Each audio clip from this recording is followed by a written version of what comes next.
Good morning student, welcome to TSM school. Class second, subject है आपका हिंदी व्याकरण।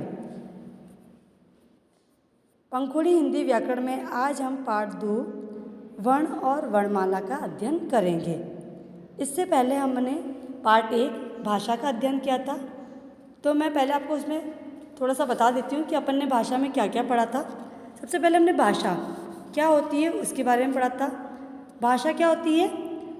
एक प्रकार से एक दूसरे की बात को समझना और समझाना क्या होता है?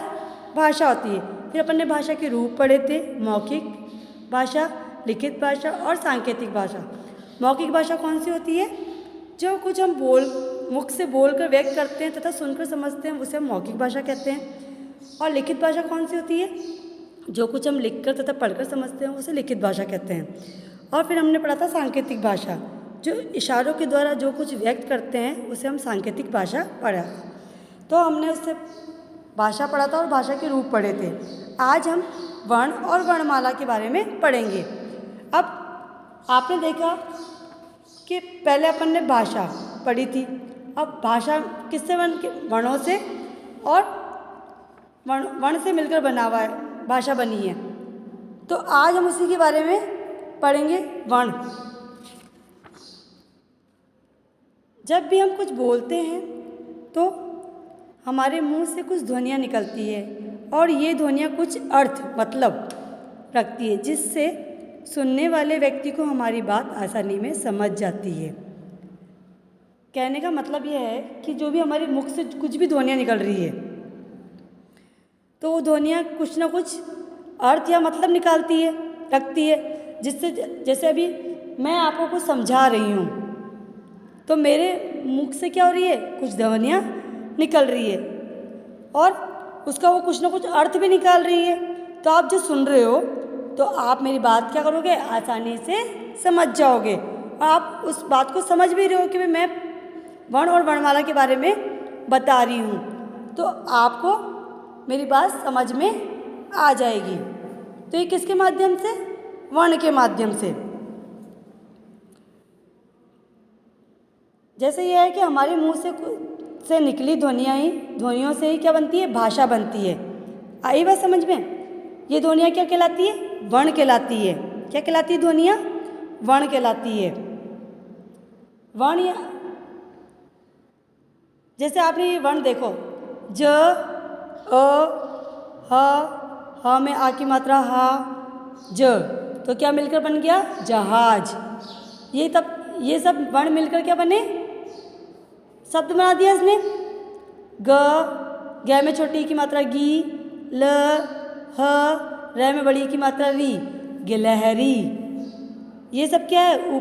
देखो, ऊपर दिए गए शब्द अनेक ध्वनियों के योग से बने हैं। मतलब ज, हा, ज, तो ये क्या हो गई?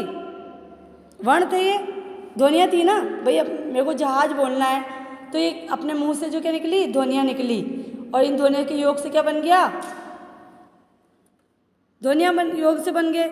इन ध्वनियों को हम और छोटा नहीं कर सकते। भाई जैसा है, जहाँ है वो वैसा का वैसा रहेगा। इनके अपने टुकड़े नहीं किए जा सकते। मतलब जो अपन आवाज़ निकाल रहे छोटी से छोटी भी, इसकी क्या करेंगे? अपन टुकड़े नहीं कर सकते। सबसे छोटी ध्वनि को वर्ण कहते हैं। क्या कहते हैं? सबसे जो छोटी होती है एक वर्ण ध्वनि होती है, वो उसको क्या कहेंगे? अपन वर्ण कहेंगे। जैसे मतलब जो अपनी भाषा के अंदर है, हिंदी भाषा के अंदर सबसे छोटी इकाई कौन सी होती है? वर्ण होती है। कौन सी होती है? वर्ण होती है। वर्णों या अक्षरों के समूह को क्या कहते हैं? वर्णमाला कहते हैं। मतलब जो सारे जो वर्ण होते हैं और जो अक्षर का समूह बनाते हैं वो क्या कहलाते हैं? वर्णमाला कहलाते हैं। हिंदी भाषा के सभी वर्णों को मिलाकर एक वर्णमाला बनती है।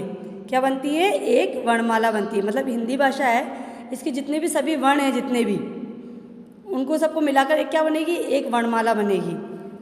अब है वर्ण के मुख्य रूप से दो भेद होते हैं। वर्ण के दो, जैसे स्वर और व्यंजन। स्वर कौन से होते हैं? अ से लेकर अह तक ये होते हैं स्वर, और व्यंजन कौन से होते हैं? क से कबूतर लेकर य से ज्ञानी तक ये व्यंजन होते हैं। तो आज सबसे पहले अपन पढ़ेंगे स्वर। जो वर्ण बिना किसी दूसरे वर्ण की सहायता के बोले जाते हैं स्वर कहलाते हैं। हिंदी भाषा में 11 स्वर होते हैं। कौन कौन से होते हैं? देखो, अ, आ, ई, ऊ, ऋषि, ए, ऐ, ओ, औ। ये सब क्या होते हैं? स्वर होते हैं। वर्ण के 2 भेद बताए आपको मैंने। कौन कौन से बताए? स्वर। स्वर कौन से होते हैं?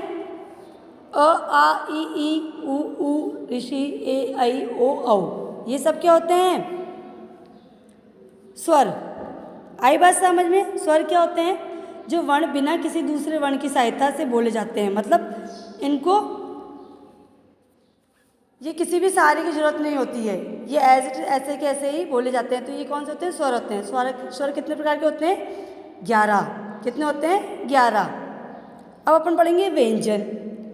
जो वर्ण स्वर की सहायता से बोले जाते हैं व्यंजन कहलाते हैं। हिंदी भाषा में 33 व्यंजन होते हैं। वर्ण के नाम तरीके जैसे क वर्ग में है क से लेकर ण तक, च वर्ग में है च से ण तक, फिर ट वर्ग में ण तक, ट से लेकर ण तक, त वर्ग में कौन से? त से लेके न वर्ग तक, प वर्ग में कौन से? प से लेके म तक। अंतस्थ कौन से होते हैं? जो कंठ से बोले जाते हैं, जो गले से बोले जाते हैं, जो अंदर से आते हैं, वो होते हैं अंतस्थ। वो कौन कौन से होते हैं? य, र, ल, व। कौन कौन से व्यंजन होते हैं? य, र, ल, व, जो अंतस्थ होते हैं, जो अंदर से आते हैं। ऊष्म, जो अपन को गर्मी देते हैं, मतलब जिनमें बोलने में अपन को ज़्यादा ऊर्जा चाहिए होती है, जैसे श, स, ह। तो इनको बोलने में क्या होता है? इन व्यंजनों को बोलने में क्या होता है? अधिक ऊर्जा होती है, तो इनको क्या कहते हैं? ऊष्म। ऊष्म का मतलब ऊर्जा देने वाले शब्द, व्यंजन। इसके अतिरिक्त संयुक्त और उत्क्षिप्त व्यंजन को भी हिंदी भाषा में स्थान दिया गया है। उत्क्षिप्त व्यंजन कौन से होते हैं?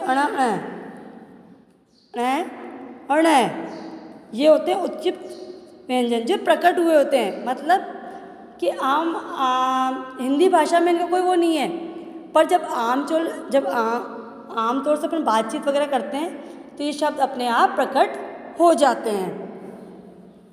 ऐसे ही है संयुक्त व्यंजन कौन कौन से होते हैं? श, त्र, ग, श्र। ये 4 वर्ण संयुक्त व्यंजन कहलाते हैं। मतलब इनको मिलाकर, संयुक्त मिलाकर लिखना। आए समझ में? अन्य वर्ग कौन सा होता है? अनुस्वार, जो ऊपर एक बिंदु लगता है वो होता है अनुस्वार। आए बस, जैसे हंस, गंगा आदि। तो इसमें क्या लगा है? एक बिंदी लगी ऊपर, एक बिंदु लगा है ऊपर। आया समझ? ये कौन सा होता है? अनुस्वार। अब होते हैं आपके अनुनासिक।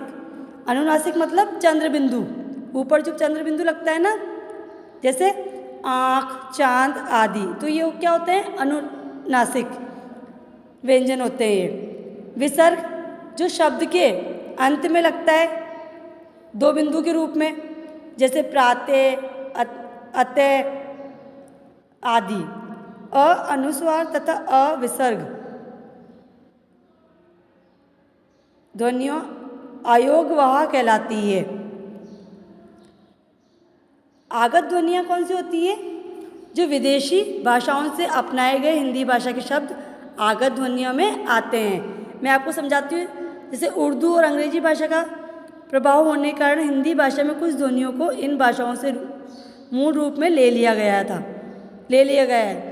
जैसे अपन ने जो बाहर की जो भाषा थी, विदेशी भाषा, वो अपना गए हिंदी भाषा के शब्द में, तो वो क्या हो गई? आगत ध्वनियाँ हो गई। क्या हो गई? आगत ध्वनियाँ, जो अपने उसमें बाहर से आके मिल गई अपनी हिंदी भाषा के अंदर। तो बाहर की हो गई। जैसे उर्दू की ध्वनियाँ कौन कौन सी है? ज तथा फ। तो ये कौन सी? अरबी और फारसी, है ना, जैसे जिद, फिल्म आदि। ऐसे अंग्रेजी ध्वनियाँ कौन सी है? तो ये जैसे डॉक्टर, कॉलेज आदि। आए समझ में? तो ये बाहर की है, जो अपनी बाहर की भाषाओं को अपन ने हिंदी भाषा में मिला लिया है।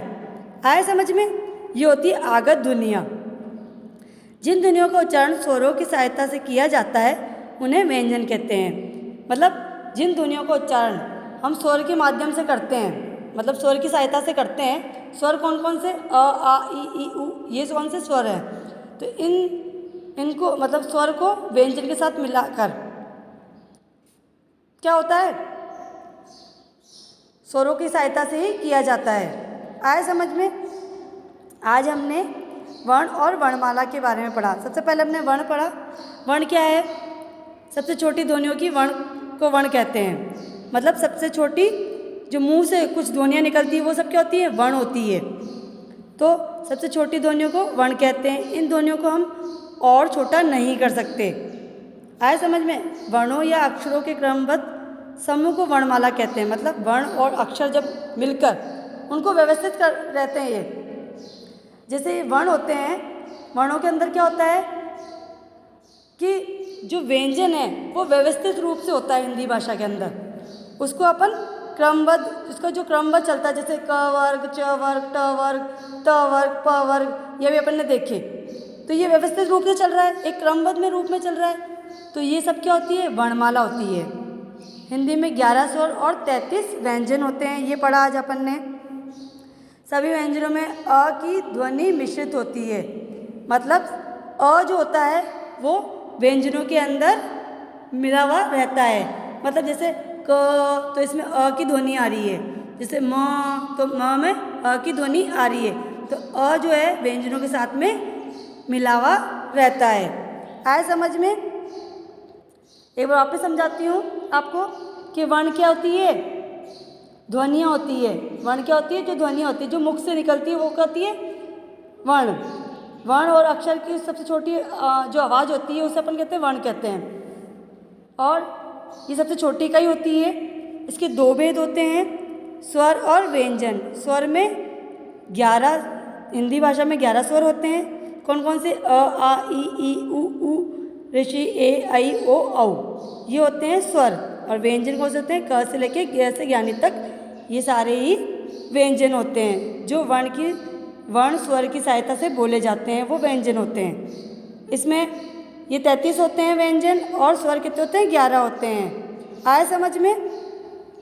आगत ध्वनियों के बारे में पढ़ा। कौन कौन सी होती है आगत ध्वनि? जो बाहर से लाई हुई गई, जैसे उर्दू और अंग्रेजी ध्वनियाँ। आए समझ में? धन्यवाद।